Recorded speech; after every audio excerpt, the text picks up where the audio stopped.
কালামে পাকের ভিতরে আল্লাহ তাআলা জানিয়ে দিয়েছেন ওয়ালা তাদউ মা'আল্লাহি ইলাহান আখার লা ইলাহা ইল্লা হু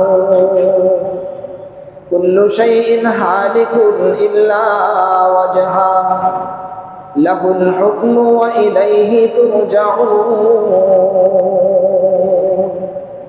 আমার দোস্ত, আমার হাবিব, আপনি আল্লাহ তাআলার সঙ্গে অন্য কোন ইলাহকে আপনি আহ্বান করবেন না।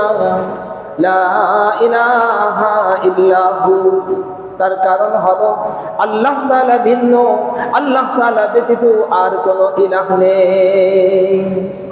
জোরে বলেন না সুবহানাল্লাহ। ইলাহ মানে ইবাদতের উপযুক্ত, ইবাদতের উপযুক্ত হলেন একমাত্র আল্লাহ। আমি আল্লাহ ভিন্ন আর কাউকে মানি না। তার মানে আবার এটা নয় যে নবীকে মানি না, তা নয়। নবীরা হলেন আল্লাহ পাক রব্বুল আলামিনের হুকুমের বাস্তব নমুনা। সুবহানাল্লাহ বলেন।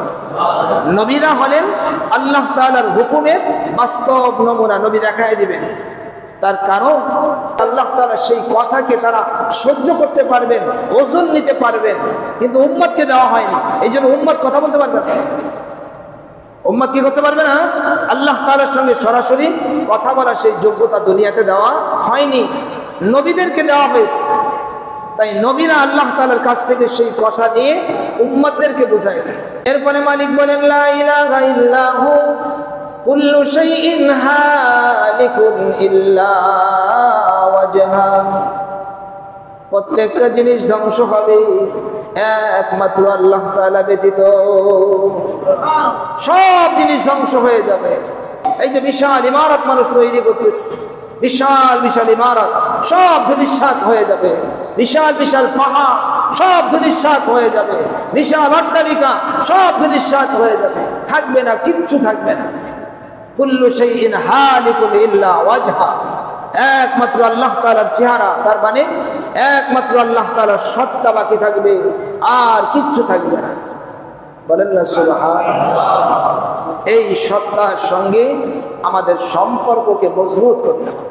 আমার বিবিকেও সম্পর্ক করাতে হবে মালিকের সঙ্গে, আমার সন্তানকেও সম্পর্ক করাতে হবে ওই মালিকের সঙ্গে, আমার নাতি পুতি, আমার আত্মীয় স্বজন, তাম দুনিয়ার মানুষকে সম্পর্ক করাতে হবে ওই মালিকের সঙ্গে। কি বলেন, ঠিক না বেঠিক?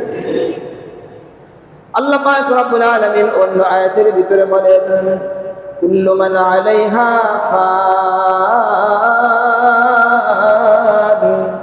ওয়া ইয়াবকা ওয়াজহু রাব্বিকা যুল জালালি ওয়াল ইকরাম। এই আয়াতটা আপনাদের চেনা চেনা মনে হচ্ছে, তাই না ভাই? কুল্লু মান আলাইহা ফান, এই আয়াতের গভীরে যদি মানুষ ঢোকে তাহলে মানুষ হায়রান হয়ে যাবে। আমি থাকবো না, আমার বিবি থাকবে না, আমার সন্তান থাকবে না, সব ধ্বংস হবে, সব ধ্বংস হবে। কুল্লু মান আলাইহা ফান, ফান মানে হলো ধ্বংস হয়ে যাওয়া।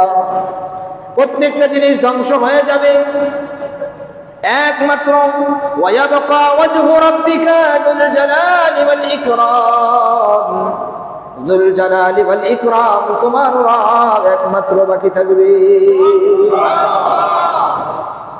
আল্লাহ তাআলা কালামে পাকের ভিতরে বলেন মা ইনদাকুম ইয়ানফাদু ওয়া মা ইনদাল্লাহি বাক।